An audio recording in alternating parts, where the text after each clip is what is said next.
Hey there, guys. How you doing? So for this week, I don't know. This one's gonna be a bit more introspective.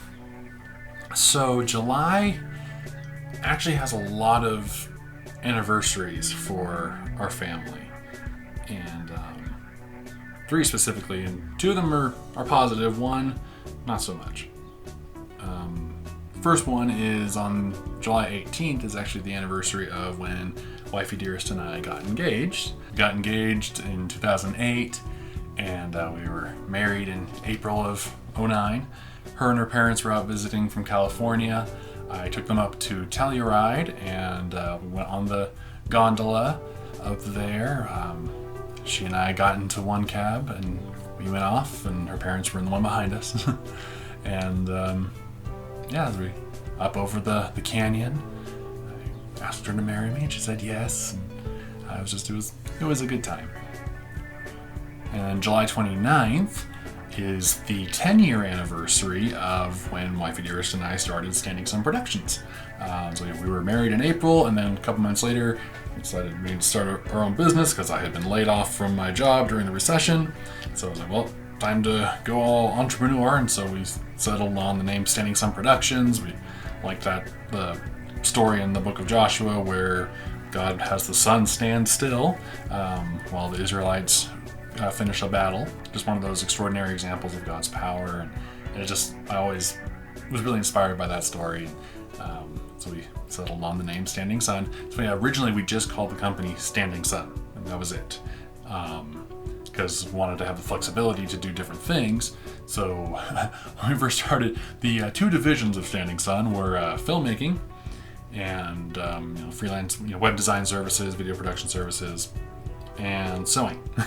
Because Wifey Dearest is a great seamstress, so she's trying to hand make different products and stuff. She made some purses and stuff like that. So yeah, these kind of completely unrelated services. And we tried to put that all under this one banner. And of course, over the years, we have allowed things to change and be more focused and refined. And so now it's Standing Sun Productions is just a filmmaking company. We don't do really client services anymore. It's just focusing on creating those film products, the movies that we sell, and web series, and the products that tie into that we sell on the web store. And so to celebrate that anniversary, starting today and going on through 2019, once a month we're going to be putting out new content from the old favorites. It's kind of my little catchphrase for summarizing this. So for example, for July, I kicked it all off with filming a brand new episode of Does Ketchup Go With This? Which I haven't done for like 3 years. It's funny how this all kind of came about. So right after film camp, Rich Swingle went up to Canada to work on a couple short films, actually directed by an old film camp student. And while he was up there, he found these bags of Old Dutch brand ketchup chips. And of course, knowing that I'm the Grand Master of the Order of Ketchup, and I've done my antics during camp many times before, he sent me a bag of the chips. So I got them, and I was going to get ready to try them, but I realized I can't just try them and tell them what I thought about them. I got to do a video about this. And so I got to think, okay, I'm going to do this, got to do a ketchup video. And then it clicked, like, wait a minute. Oh yeah, I think I was looking at my calendar trying to figure out when I wanted to film it and release it. And that's when I saw on there, hey, Standing Sun Production Anniversary. And that's when the light bulb went off. Oh, this can be a launching point, and I can go through all of our past stuff, Just Ketchup Go With This, because technically, even though I haven't had Just Ketchup Go With This on the Standing Sun website for a while, because I was wanting to present a more, professional appearance, I always did have, during the opening titles, Standing Sun Productions presents Just Ketchup Go With This. And then, of course, it also was tied in with Indie Christian Review, which was definitely Standing Sun. So, I decided, hey, I can put this back on the site, but doing it in the context of, celebrating how far we've come. So this was all very last minute putting this together, but I think I've got a plan now that's it's actually going to work. So for July is that new episode of This Could Go With This. Now next month, actually it's going to be next It's going to be next week. So on Monday the 5th for my patrons, and Tuesday the 6th of August for everyone else, is going to be some unseen footage from Gaffer Man. Again, another silly film that I had the Standing Sun logo at the beginning. And I actually did tie in with Indie Christian Review during as you may recall, back in season 4, the season 4 finale, the Battle for the Hat, Storyteller in the battle against Genocron assumes the persona of Gaffer Man to try one last, battle against, one last fight to keep Genocron from getting the regenerating hat. So technically, Gaffer Man is part of the Storyteller universe canon. So yeah, next week will be an unseen blooper reel of sorts from Gaffer Man. I used to have a Facebook page for it, and then on the Indescribable Crew group, a Facebook group that we had, I had posted it there, but I never had it on any of my YouTube channels. So August will be Gaffer Man, and then it's going to be the first Monday/Tuesday of each month is when we're going to put out the new footage. So like September will be In His Steps related, October will be Indie Christian Review and Long Take, and then November will be Delantar. I've gotten the first set of character art and poses for the Whistling Kid, so I'll be able to start working on the animation.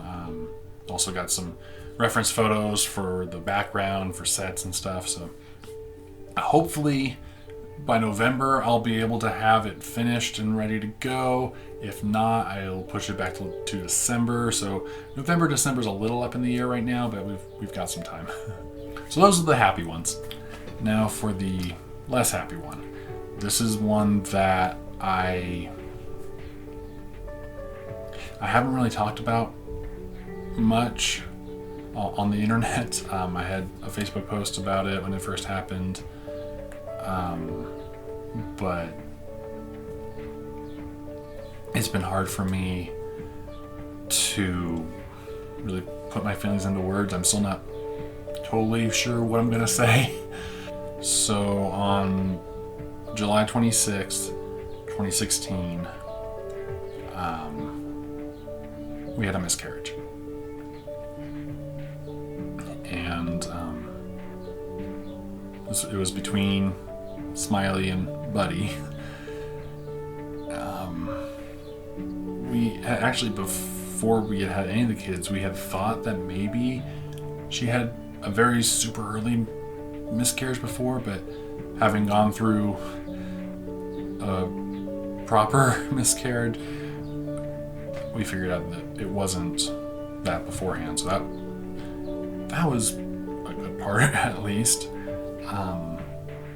I had come home from that year's film camp to the girls all coming out to greet me, and Bubbles just blurts out, "Mommy's got a baby in her tummy!" And oops, no. They had planned a way of telling me, and she was so excited she totally blew the surprise. I hadn't even made it into the house yet. So that's how I had found out. So that was about a month beforehand. Thankfully, the timing of it actually worked out to where it happened while her parents were out visiting us. And it was like when they arrived, like a day or two after they got here, wifey started to have the symptoms, the signs that we were really worried that she had begun to miscarry. And that was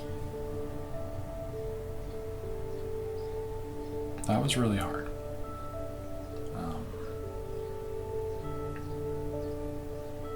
We did a memorial service up at my folks' place just to kind of help us have that kind of sense of closure.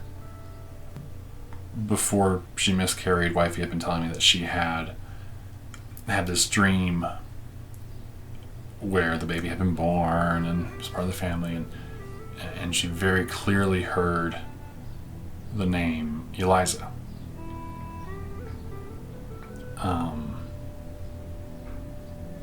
So at the time, if memory serves me right, we just kind of followed away as, okay, hey, if it's a girl, we've got her name.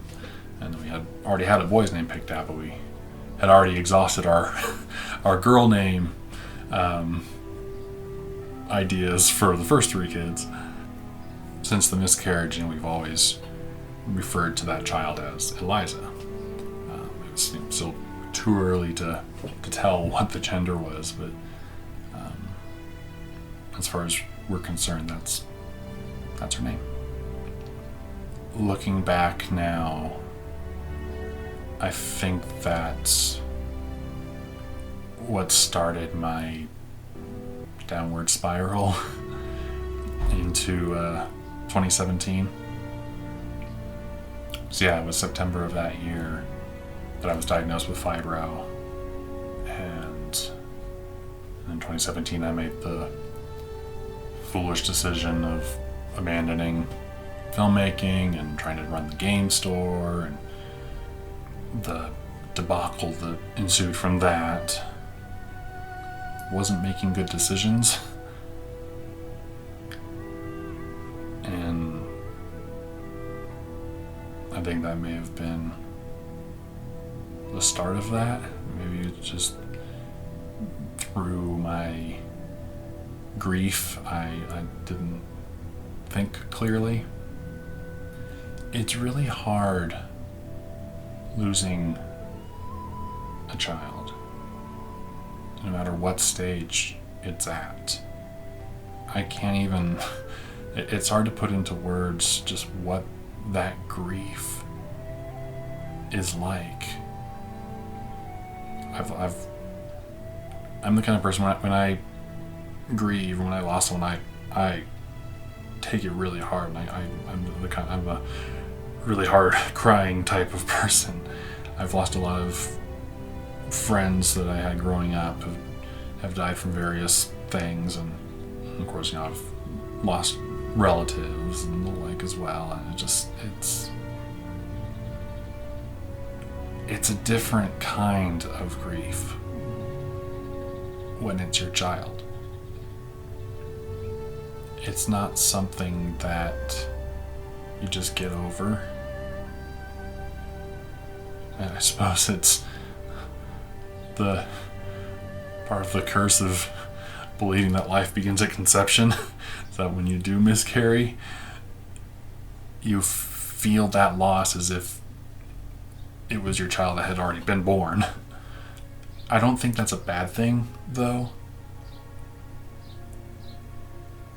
Part of valuing life is grieving for it when it's lost. I understand now why they call a child born after a miscarriage a rainbow baby, because it is like seeing that promise after a storm. It's funny. I would think that after a couple years, I maybe would have had something profound to say to encourage someone else who's gone through a miscarriage or a loss of a child in general. I got nothing still. It's like,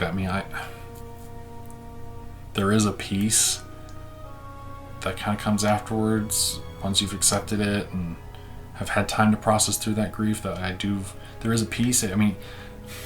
It's that weird paradox of there's a sense of peace and you can move forward, but that pain of the loss is still there. So yeah, July is a bit of a mixed emotion month for me. I don't know. I just felt like I need to get that off my chest, I guess.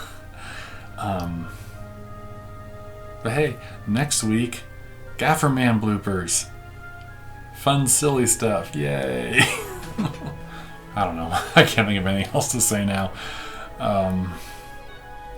Yeah. Thanks for watching. Yeah. We'll see you next time.